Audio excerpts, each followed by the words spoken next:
It's Halloween night, and this is the story of Pickle and the wand that sneezes. Hi, friends, it's me. I'm a little green pickle looking for some fun on Halloween night.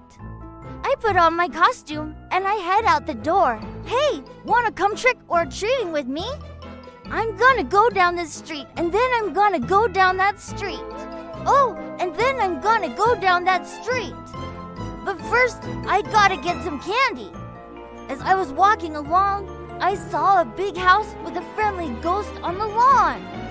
He had a big white beard and he was floating back and forth. I thought he might be a ghost dad. So I went up to him and I said, "Boo, are you a ghost dad?" And he said, "No, I am the ghost of Mr. Sniffles, and I am searching for my wand that sneezes. Would you like to help me find it?" "I would love to help you find your sneezing wand," I said.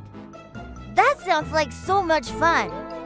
So we got in his ghost car and we flew around town looking for the wand that sneezes. Oh, there's a witch flying by with a broomstick. Let's ask her if she's seen a wand that sneezes. "Have you seen a wand that sneezes?" "I have something that might help you," she said.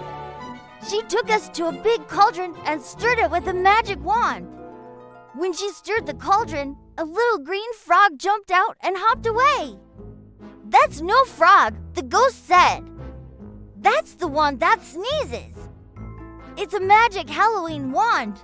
Whoever holds this wand will have the power of the sneeze." The little frog hopped and skipped all the way home. We got out of the ghost car and I followed the frog. It hopped over a little hill and then it disappeared. And there was the wand that sneezes. It was a beautiful rainbow color, and it sparkled and it glittered. Then I heard a familiar voice.